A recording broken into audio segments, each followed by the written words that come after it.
পূর্বস্থলী থানার অন্তর্গত বরগাছি এলাকায় ছোট হাতির গাড়ির টায়ার বাস্ট করে রাস্তার ধারে থাকা একটি বাড়ির মধ্যে নিয়ন্ত্রণ হারিয়ে ঢুকে গেল ছোট হাতির গাড়ি। বাড়িতে কেউ না থাকায় অল্পের জন্য প্রাণে রক্ষা পেলেন বাড়ির মালিকেরা। জানা গিয়েছে কাটোয়ার দিক থেকে কুন্তিঘাটের দিকে একটি খালি গাড়ি নিয়ে যাচ্ছিলেন বিশ্বজিৎ লাহিড়ী। তার সাথে ছিল ওই গাড়িটি খালাসি রাজ শিকদার। হঠাৎই বড়গাছের কাছে গাড়ির সামনের টায়ার বাস্ট হয়ে যায়। গাড়ির গতি বেশি থাকায় গাড়ি নিয়ন্ত্রণ করতে পারেনি গাড়ির ড্রাইভার। এরপরই নিয়ন্ত্রণ হারিয়ে রাস্তার ধারে থাকা একটি টিনের বাড়ির মধ্যে ঢুকে যায় গাড়িটি। অপর দিক থেকে আসা একটি মোটর বাইকের সাথেও ধাক্কা লাগে। আহত ওই মোটর বাইক চালককে নবদ্বীপের প্রতাপনগর হাসপাতালে উদ্ধার করে পাঠানো হয়েছে।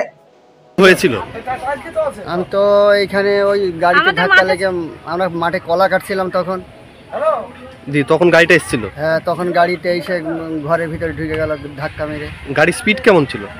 ও 80 কিলোমিটার। আচ্ছা, খুব স্পিড ছিল। হ্যাঁ, খুব সোজা এসে আপনাদের? হ্যাঁ, সোজা এসে। আর মোটরসাইকেলটা কি হয়েছে? মোটরসাইকেলটা ওই সাইড থেকে এসে ওর গায়ে লাগিয়ে দিল, ওইদিকে যাচ্ছিল। আর আপনি বাড়ির মালিক? হ্যাঁ, আমি বাড়ির মালিক। তো এখন যে বাড়ির ভেতরে গাড়িটা ঢুকে গেছে, এখন কি চাইছেন? তা আমি আমার বাড়ির ক্ষতিপূরণ চাই। এখন আমি গরিব মানুষ, আমি থাকবো কোথায়? যে আহত তাকে, সে এখন কোথায়? সে এখন হাসপাতালে। তাকে নিয়ে গেছে? হ্যাঁ। পুলিশ এসছে? না, পুলিশ এখন পর্যন্ত আসেনি। আপনার নাম?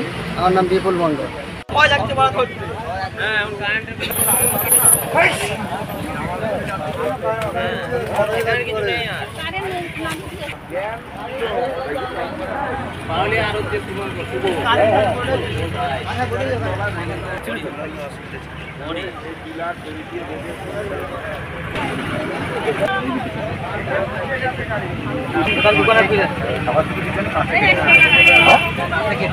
কোনো আছে